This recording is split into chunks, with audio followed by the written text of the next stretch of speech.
The sky was dark, filled with heavy clouds. Cold wind blew across the city's tallest tower. On the edge of that tower stood an alien girl alone, shaking and ready to fall. Her silver hair danced in the wind. Her eyes were full of pain. Below her, the city lights blinked like stars, but none of them noticed her. No one ever did. She whispered to herself, "This is it. I don't want to feel anymore." She took one step forward. Her bare feet touched the edge of the cold metal floor. One more step and it would all be over. Just then, a voice came from behind her. "Please, don't jump." The voice was soft, kind, not a command, not a shout, just a human voice full of concern. She didn't turn. Her body froze. "Stay back," she said coldly. "You don't know me." "I don't need to know you," the human replied. "I just don't want to watch someone disappear tonight." Slowly, she turned her head. Behind her stood a man. A human, tall, wearing a worn-out military jacket, no weapons, no armor, just calm eyes looking straight at her. "Why do you care?" she asked with anger. "Your kind doesn't even like mine." The man took a slow step forward, hands raised to show he meant no harm. "Maybe they don't, but I do." She laughed bitterly. "Are you going to save me with nice words? Go home, human." But he didn't move. He just stood there. "What's your name?" he asked softly. She frowned. "Why does that matter?" "Because I want to talk to you like a person, not a shadow on a rooftop." She looked away. "I don't have a name anymore." The human nodded. "Then I'll just call you friend for now." Her lips trembled. She wasn't used to kindness, not even from her own people. They called her a failure, weak, useless. She had once been a warrior, strong and proud. But after a mistake in battle, she was thrown out, her name stripped away. "A nobody. Your people would laugh if they saw this," she said. "They always said I was good for nothing." He took another step closer. "Then they were wrong." "Shut up," she snapped, tears now rolling down her cheeks. "You don't get it. I have nothing, no family, no home. I sleep in garbage, I eat what I find, and I cry every night. I'm tired, so tired." The human didn't speak right away. He just let her words hang in the air. Then he said, "I had a brother once." He felt the same. One day, he left a note and never came back. I never got the chance to tell him I cared. The girl blinked, surprised. Her anger faded just a little. "I'm not here to fix your life," he continued. "I'm just asking. Give yourself one more day, just one." She looked down at the street far below, so far, so quiet. "One more day, then what?" she asked. He stepped forward again. "Now just a few feet away. One more day where someone sees you, talks to you, shares food. One more day where you're not alone." Silence. Her body shook. The wind pushed against her, but something stronger pulled her back. "Hope, I don't even know your name," she whispered. "Jack," he replied with a smile. "Just Jack, Jack," she said softly. He held out his hand. "Come down. Friend, let's leave this cold place." For a moment, her feet stayed on the edge, but then she took a step back. Then another. Finally, she fell into his arms, not from the tower, but from the weight she had carried for so long. Jack caught her gently. And for the first time in many months, the alien girl cried not because of pain, but because someone finally saw her. The rain began to fall. Tiny drops kissed her face as she walked beside the human. Her eyes stared forward, but she wasn't really seeing anything. Jack said nothing. He didn't try to comfort her. He didn't ask questions. He simply walked beside her, silent and calm, as if walking with a broken soul was the most normal thing in the world. They reached an old shelter, half-broken walls, a rusty roof, and a warm fire glowing inside. Opened the door and stepped aside. She paused. No. One had opened a door for her in years, that no one had waited for her in years. Inside, the warmth touched her skin, but her heart still felt frozen. She sat near the fire and stared into the flames. They danced wildly, alive and hot. So different from her. Jack handed her a blanket. She didn't thank him. She didn't know how. "You can sleep here," he said softly. "It's safe." She looked at him, unsure. "Why are you doing this?" He didn't smile. He just shrugged. "Because you didn't jump." She looked away. Her hands gripped the blanket tighter. "I still wanted to. I know." Silence. "I don't feel anything anymore," she said, her voice hollow. "No fear. No anger. No hope. I'm just empty." Jack knelt beside the fire. Sometimes, emptiness is just a sign that you survived too much pain. It doesn't mean you're weak. It means you're still here. She looked at him sharply. "You speak. Like you understand." He nodded slowly. "I do." He pulled back his sleeve. A long scar ran across his forearm. "Got this when I almost gave up too." Her eyes widened slightly. Not in shock, but something else. Recognition. Connection. For the first time, she asked him something. "What happened?" He looked into the fire. "War, loss, guilt. I watched good people die. I blamed myself. One day, I walked to the edge of a canyon and thought about jumping." Her voice trembled. "Why didn't you?" Jack looked at her. "Because someone told me, even a broken heart still beats. Let it beat one more day." She was quiet for a long time. "Your people. They helped you?" He gave a sad laugh. "No. They didn't even notice."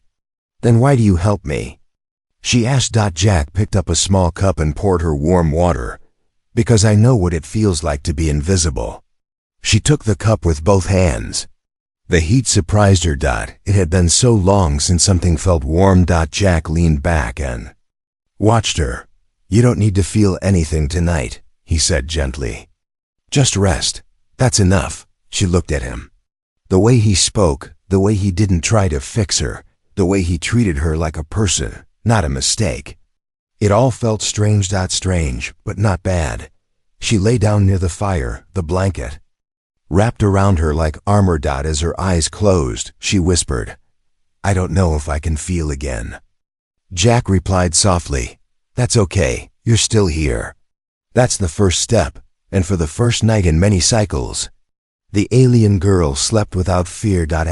Morning came without warning. The alien girl opened her eyes slowly, expecting cold metal under her body, maybe sharp wind against her skin. But instead, she felt warmth, a soft blanket, the quiet crackle of fire still burning low, and something even stranger. Peace. It had been years since she woke up without fear. She sat up quietly. Jack wasn't there, but a hot bowl of food was. She stared at it, confused. Warm food, left for her, no chains, no orders, no trap. Just kindness. She ate slowly, her hands still shaking. Her mind expected it to be poisoned, but it wasn't. Outside the shelter, she heard wood being chopped. She stood and peeked through the broken window. Jack was out there, sweating, focused, cutting firewood. He worked like someone who had nothing to prove, but everything to give. Why? Why was he doing this? She stepped outside. Jack looked up and gave a small nod. "Morning." She didn't answer, just looked around. Forest, trees, quiet hills. No noise. No soldiers, no cities. "Where are we?" she asked. Jack tossed another log onto a growing pile. "Edge of the human zone, old ranger post. No one comes here anymore." She folded her arms. "Why bring me here?" He smiled faintly. "Because broken things don't heal in loud places." She didn't know what to say. Then he did something unexpected. He handed her the axe. "What is this?" she asked. "Wanna try?" he said. "It helps clear the mind." She stared at him, then at the axe. Was this a test? A trap? But no. He turned around and sat on a log, giving her space. Slowly, she stepped forward, gripped the handle. Raised it. Brought it down. Crack. Wood split. A clean break. She blinked. Again. Crack. Something inside her stirred. Not pain, not sorrow, but something simpler. Power. Jack chuckled. You've done that before. She didn't smile, but she didn't frown either. She just kept chopping. By the end of the hour, she had split more logs than Jack. As they rested, Jack handed her water. You're strong, he said. She looked at the trees. Not strong enough to be accepted. Jack's voice turned serious. Then they don't deserve you. Her eyes snapped to him. He continued. You were a warrior once. You still are. But strength isn't only in battle, it's in getting back up. She didn't reply, but her hands stopped shaking. The alien girl stood barefoot in the river, her reflection staring back at her. The scars on her arms had faded, but inside, something else had begun to burn. It wasn't pain, it wasn't fear, it was something she hadn't felt in a long time. Will she touched the water, feeling its cold truth against her skin. Her hands were no longer trembling. Her mind wasn't clouded by shame. Each day she spent in Jack's quiet camp, something small inside her had started to breathe again, and now, that breath had turned into fire. Back at the camp, she chopped wood, repaired the broken door, and even made a small fire pit outside. Jack watched her with a smile, but he didn't say much. He knew better than to interrupt her growth. She moved. Like a soldier again, but with purpose, not pride. That night she made the fire. Not Jack. He watched as flames danced high, bright, and hot. She stared into them and whispered, I'm still here. Jack nodded. I know, for the first time. She smiled. But the fire wasn't the only thing watching. Far beyond the trees. Something cold and angry had seen her light. A patrol from her planet. A unit sent to clean up failures had tracked her scent. She lives, the alien captain hissed. And worse, said another. She lives with a human. Back. At the camp, the alien girl sat across from Jack. I fixed the fence, she said. Jack raised an eyebrow. We had a fence? She smirked. Now we do. They both laughed soft, real laughter. The kind that made the night warmer. Then Jack became serious. You've changed. Her eyes dimmed slightly. Not really. Yes, Jack said gently. Before you were trying to disappear. Now you're trying to build. She looked. At her hands, maybe, but I'm still broken. Jack reached into his pack and pulled out a cracked metal badge. It was bent and dirty. This was my brother's, he said. It's broken. But it's still the strongest thing I carry. She stared at it for a long moment, and in that moment, she understood. The bird stopped singing. The wind grew still. Jack noticed first. He stood from the campfire slowly, his eyes scanning the trees. The alien girl looked up too, her hands frozen over the pot of boiling roots. Something was wrong, very wrong. The forest had gone silent, and silence in the wild meant one thing. Hunters were near. Before she could move, a blast of sharp wind hit the camp, followed by a deep, echoing voice. Failed Unit 2 to 9X, come forward. You have shamed your kind. Your death is required. She stood slowly, eyes wide. Her body trembled not in fear, but in memory. She knew that voice. She knew that uniform. It was the elite cleansing squad of her species, sent only for those who were considered beyond saving. They didn't come to arrest. They came to erase. Jack stepped in front of her without thinking. No, she whispered. They'll kill you. Jack didn't move. They'll have to try.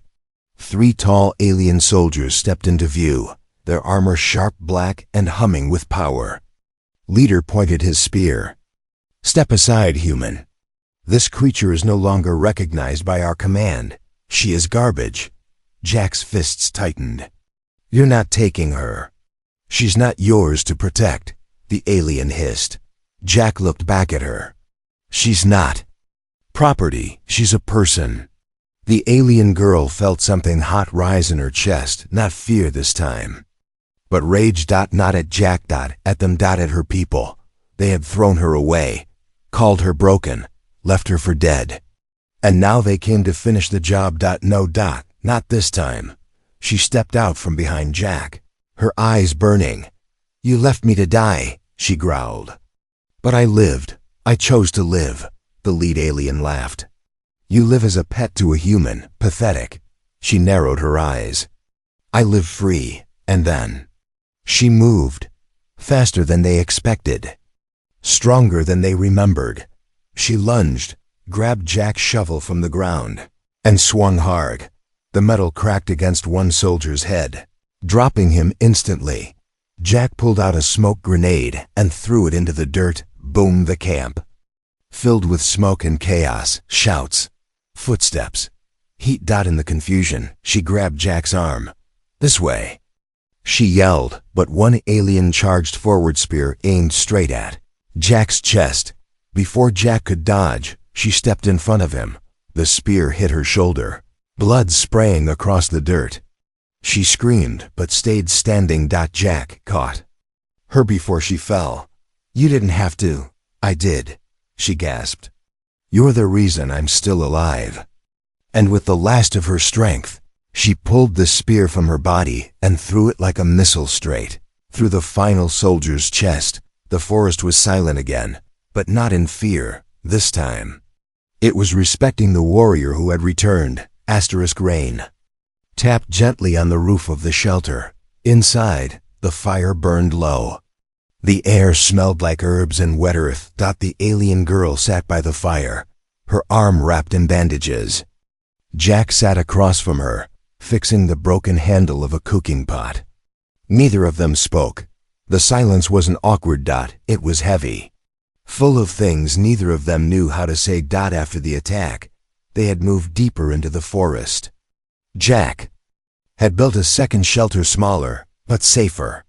The alien girl hadn't spoken much since then, but something had changed in her eyes. Not fear, not anger. Focus. She stared into the fire, like it held answers she had been searching for all her life. Finally, Jack broke the silence. You were amazing that day. She didn't look at him.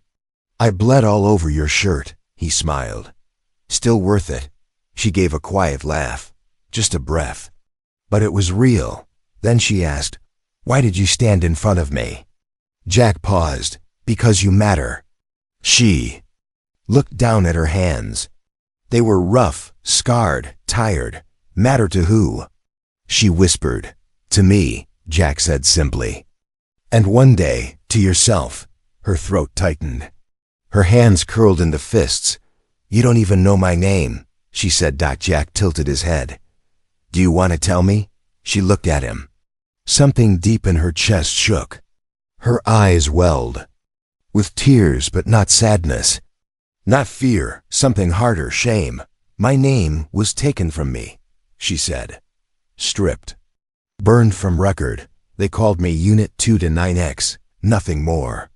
Jack's face grew serious. But that wasn't your real name, he said. What did your mother call you when you were small? She looked at the fire again. Her voice dropped to a whisper. Saren. It felt strange on her tongue, like a word locked away for years, finally released. Jack smiled. That's a strong name, she laughed bitterly. It's a weak name, a forgotten name. A name for a girl who failed. Jack stood and walked over. He crouched beside her and looked her in the eyes. No, he said.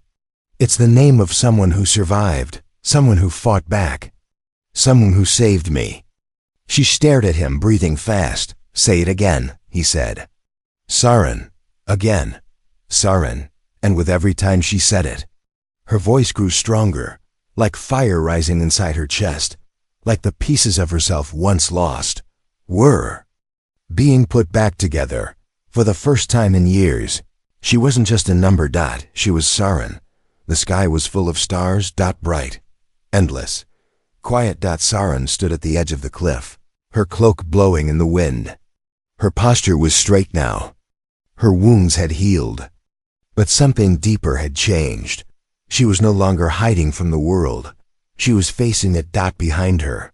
Jack stood with a travel pack on his back waiting. He didn't speak. He knew this moment belonged to her. Down in the valley, a ship waited sent.